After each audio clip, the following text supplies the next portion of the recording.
Muy buenas tardes a todos, mi nombre es Harold Williams y hoy, junto a mis compañeros Jan Manuel y Adrián, les vamos a estar hablando acerca de la oración. Comencemos por entender qué es una oración. En términos simples, una oración es una unidad lingüística que tiene sentido completo. Se compone también de dos elementos claves, que son el sujeto y el predicado. En su parte, el sujeto es quien realiza la acción, es decir, quién o qué está llevando a cabo la acción del verbo. Y por otro lado, el predicado es lo que se dice acerca del sujeto, es decir, contiene la acción del verbo y el resto de la información relacionada. Lo siguiente que veremos son las características de las oraciones. La primera de ellas es el sentido completo. Una oración debe expresar una idea clara y comprensible. Esto significa que debe tener un propósito y un mensaje definido. La segunda característica que vamos a estar mencionando es la presencia de un verbo. Toda oración necesita al menos un verbo en forma conjugada. El verbo es el corazón de la acción. La tercera característica que vamos a mencionar es la autonomía sintáctica. Una oración puede existir por sí sola, sin necesidad de ser parte de otra estructura.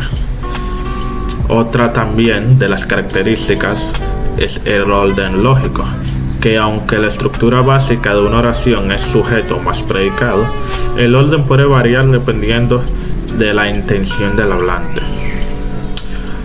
La otra de las características y última de ellas que vamos a mencionar es la puntuación. Una oración comienza con una mayúscula y termina con un punto. Esto es en oraciones afirmativas. Ahora pasaremos a hablar acerca de los tipos de oraciones. Estas son las personales y las impersonales. Las oraciones se dividen principalmente en dos grandes grupos, como mencioné anteriormente, las oraciones personales e impersonales.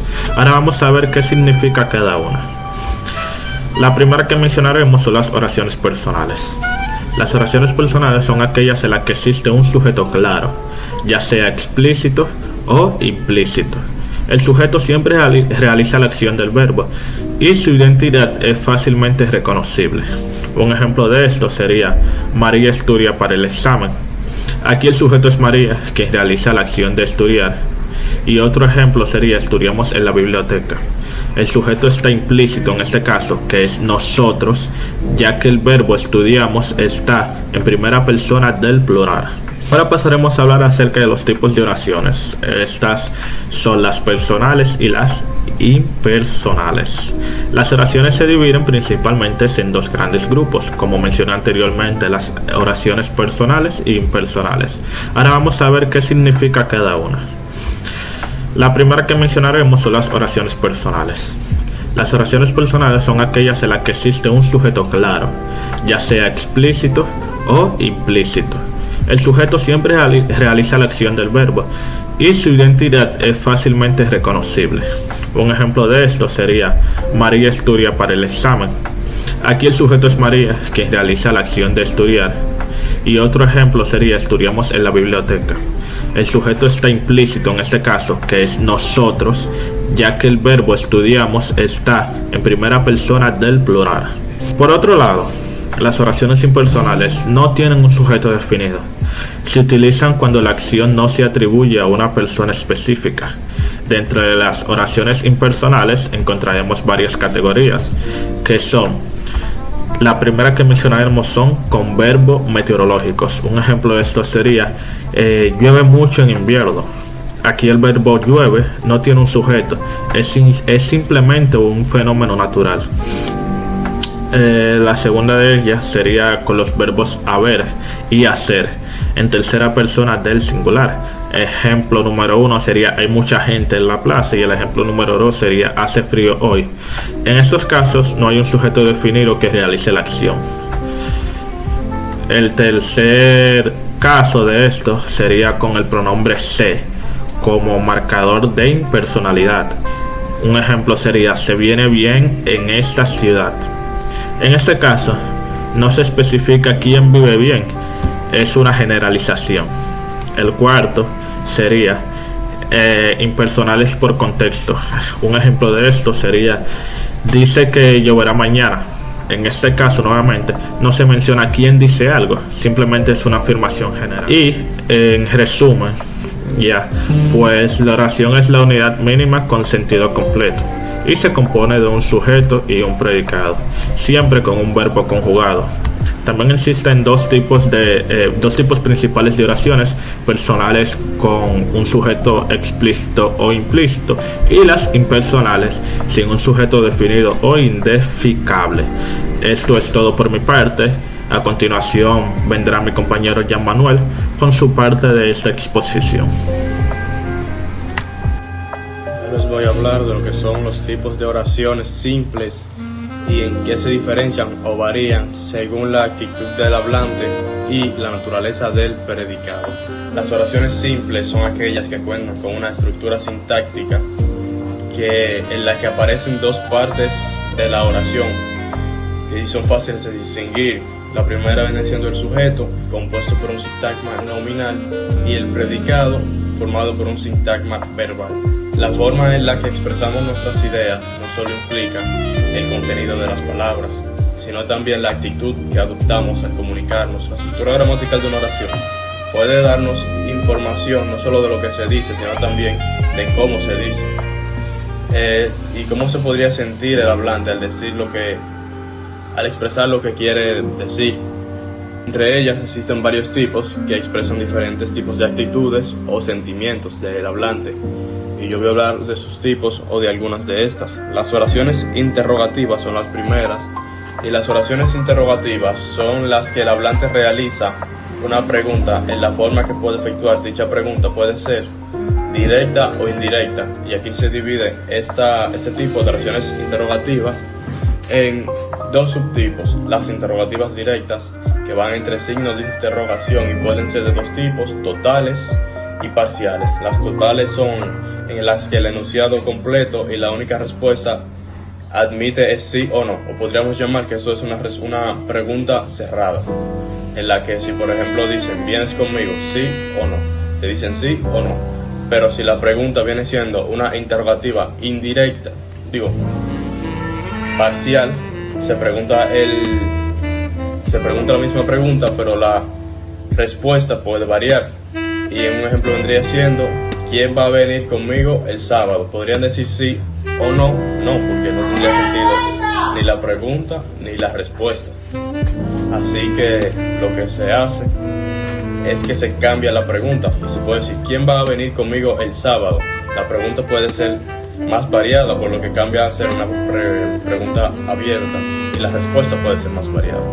Luego de esta tenemos las indirectas, que son en las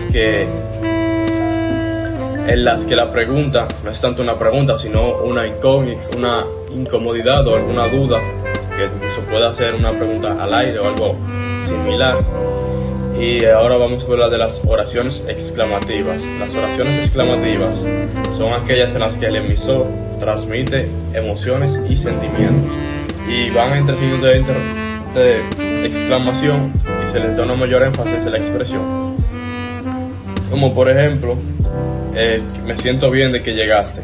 Puede ser una oración expresativa, pero también exclamativa. Solamente habría que cambiar palabras o el predicado de la oración y cambiaría a ser una oración exclamativa. Y luego de eso tenemos las desiderativas, que son aquellas en las que el hablante expresa un deseo o un sueño, y pueden ir entre signos de exclamación igualmente a la anterior que las exclamativas, pero se diferencian según la composición de esta, y se introducen por unas palabras que son muy comunes, pero pocos conocen el origen de esas palabras, como puede ser ojalá.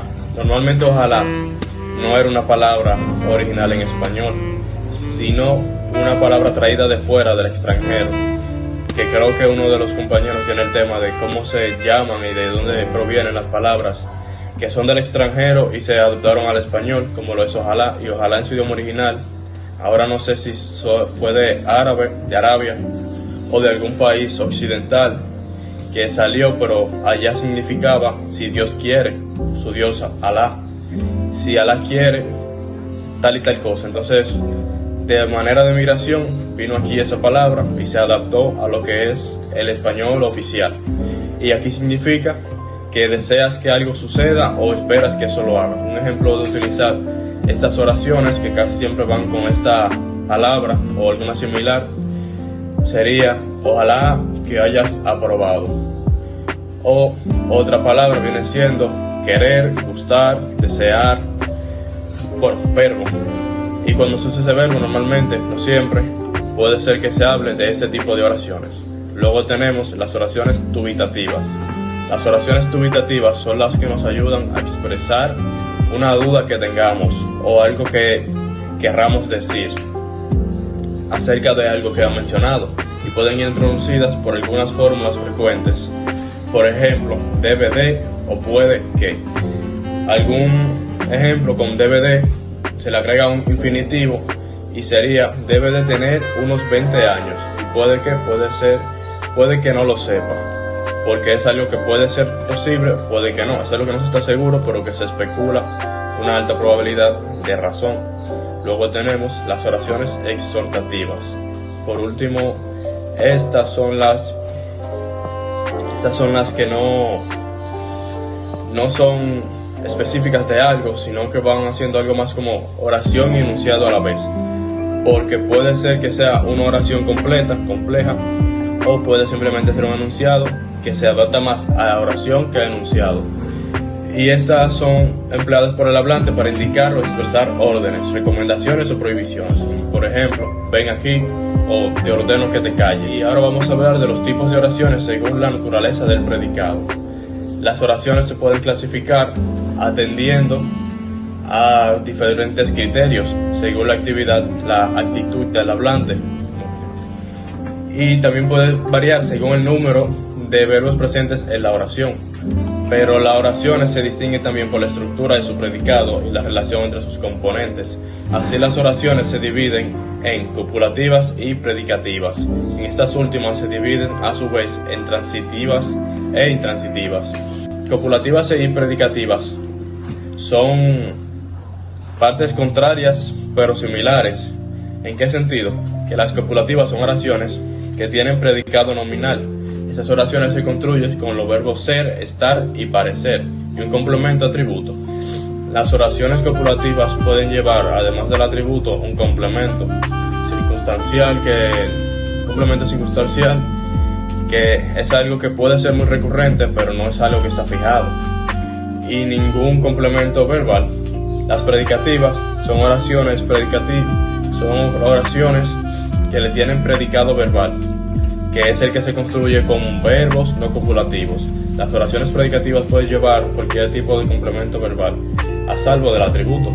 Y las clases de copulativas son la relación que se establece entre el sujeto, el atributo y la diferente naturaleza que puede tener. Por eso se puede hablar de varios tipos de estructuras atributativas.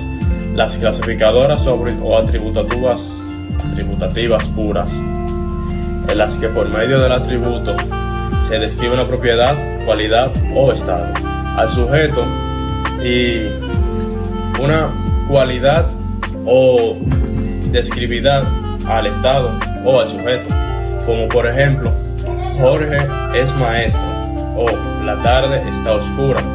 Aquí es donde se le añade lo que puede ser un adjetivo, pero también es un pronombre. En el ejemplo que dije de Jorge, maestro no es un adjetivo, sino una profesión. Pero oscura, en la tarde es oscura, sí es un adjetivo. Por eso es que es atributativa, más no adjetiva, que se puede ir variando. Y las identificadoras o ecuativas, en la que se establece la identificación entre los referentes del SN, sujeto, y del SN, atributo, que aparecen en la oración. Por ejemplo, el señor de la barba es el jefe. En la prueba de la ecuación, entre los referentes a los que SN puede permitir su posición, el jefe es el señor de la barba. Las localizadoras en el espacio y en el tiempo, en las que se sitúa en un determinado lugar o momento, como por ejemplo, Inés está aquí, o la fiesta será el sábado. Y en casos especiales de oraciones copulativas, en el estudio de las oraciones copulativas han de tenerse en cuenta que en algunos casos las oraciones copulativas identificadoras con los nombres propios y los deicticos no pueden funcionar como atributo, como lo demuestra su imposible sustitución por lo. Como por ejemplo, el señor del bigote es Emilio, el señor del bigote lo es. No se especifica, pero se da referencia a ello. En muchas oraciones copulativas no existe concordancia entre números del sujeto y el atributo. En general, predomina la concordancia del verbo con el término que van en plural. El problema son los hijos. Es un ejemplo en el que se da a entender que la concordancia del verbo en el término que va en plural no tiene la concordancia que lleva el sujeto y el atributo en la mayoría de oraciones. Y existen oraciones copulativas impersonales, en las cuales no se relaciona directamente ningún sujeto, pero entre ellas se destacan a las que se refieren fenómenos meteorológicos, como por ejemplo, es de día, parece de noche, o son las 3. La oración pasiva se denominan pasivas las oraciones cuyo sujeto no realiza la acción verbal, sino que la recibe o la sufre. Por esta razón la llaman sujeto paciente. En esas oraciones la acción verbal es realizada por el agente, que va introducido en la preposición, por las oraciones pasivas que resultan de la transformación de oraciones transitivas en voz activa. Como por ejemplo, los marineros recogieron el náufrago. El náufrago fue recogido por los marineros. No es lo mismo, pero es lo mismo con diferente sigmática. Puede observarse que no solo cambia la forma del verbo, sino también la estructura de la oración y el objeto directo de la oración activa, el náufrago en este caso, y se convierte en el sujeto de la oración pasiva, mientras que el sujeto, que eran los marineros, pasa a ser un complemento agente. Las oraciones pasivas son, por tanto, una clase especial de oraciones transitivas, y las oraciones transitivas, que son las contrarias a las intransitivas, al no tener un objeto directo, no admiten la construcción pasiva. Bien, mi nombre es Marcos y yo les estaré hablando sobre los tipos de oraciones compuestas, las cuales están conformadas por las coordinadas y las juxtapuestas. Tipos de oraciones compuestas. Entre estas, como ya les mencioné, tenemos las coordinadas y las juxtapuestas. Las coordinadas son aquellas oraciones en las que las proposiciones son independientes, es decir, están unidas por un nexo. Por ejemplo, Natalia estudió toda la noche, pero al final entendió el tema. A pesar de que estas están compuestas por un nexo, tienen otras tantas categorías en las cuales se subdividen las oraciones coordinadas, pero de esto hablaré un poco más adelante. Luego tenemos las juxtapuestas, que estas oraciones son aquellas que se unen sin nexos, solo con signos de puntuación, como, por ejemplo, la coma, el punto y coma. Ejemplo de oración juxtapuesta. Elian llegó temprano. Nadie lo esperaba.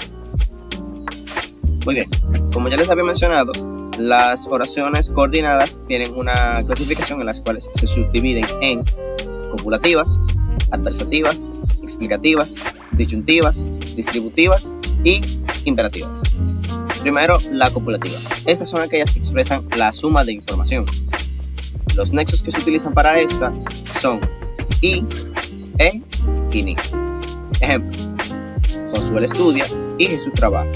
Aquí simplemente estamos agregando una información en la cual esta oración simplemente expresa que nuestro compañero Josué estudia y Jesús trabaja. Esto no tiene mucha complicación, simplemente es dando la información a alguien sobre dos compañeros, por ejemplo. Las adversativas. Estas son aquellas que indican una oposición a la acción que se va a realizar o que se quiere realizar. Los nexos que se utilizan en esta son pero, si no, aunque y sin embargo. Ejemplo, Gabriela quería salir, pero está lloviendo.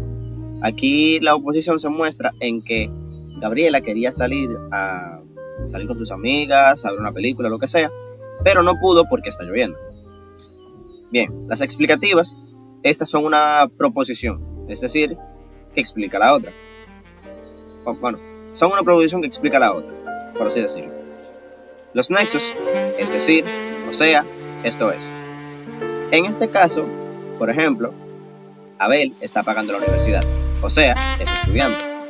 Esto es más bien para utilizarlo en casos de que se vaya a dar una explicación sobre algo en específico. Por ejemplo, ya que estamos hablando de que nuestro compañero Abel está pagando la universidad, esto significa que él es estudiante, por ende, o sea, es estudiante. Las disyuntivas. Estas simplemente presentan diferentes opciones. No se limitan a una o dos, pueden ser varias. Pero en este ejemplo, los nexos que se utilizan son o, u, ya sea. Ejemplo, Dowell habla por teléfono o estudia. Estas son dos opciones. Simplemente estamos dándola a entender que nuestro compañero Dowell o habla por teléfono o estudia. No las dos. Las oraciones distributivas. Estas son aquellas que alternan acciones o situaciones. Nexos. Ya. Ya. Bien. Bien. Unos, otros. Ejemplo. Unos ríen, otros lloran. Estas son más bien simplemente oraciones que se utilizan para presentar diferentes, por así decirlo, diferentes situaciones. En este caso, simplemente se expresa que unos ríen, otros lloran. Básicamente, si lo planteamos dentro de, supongamos, algún juego que se esté debatiendo una final, béisbol, básquetbol, cualquiera, podemos decir que los que ríen serían los que ganan y los otros que lloran son los que pierden. Por último, tenemos las oraciones imperativas, que son aquellas que expresan órdenes o instrucciones. Por ejemplo, cierra la puerta y apaga la luz. Le estoy diciendo a la persona que, suponiendo que esté en mi habitación, que cuando salga, que cierre la puerta y que apague la luz. Bien, continuando, tenemos las diferencias entre oraciones coordinativas y las yuxtapuestas. Aquí simplemente les traje una tabla en la cual se ve claramente cuáles son sus diferencias. Primero tenemos sus características, los conectores, la independencia y un ejemplo para diferenciarlo más detalladamente.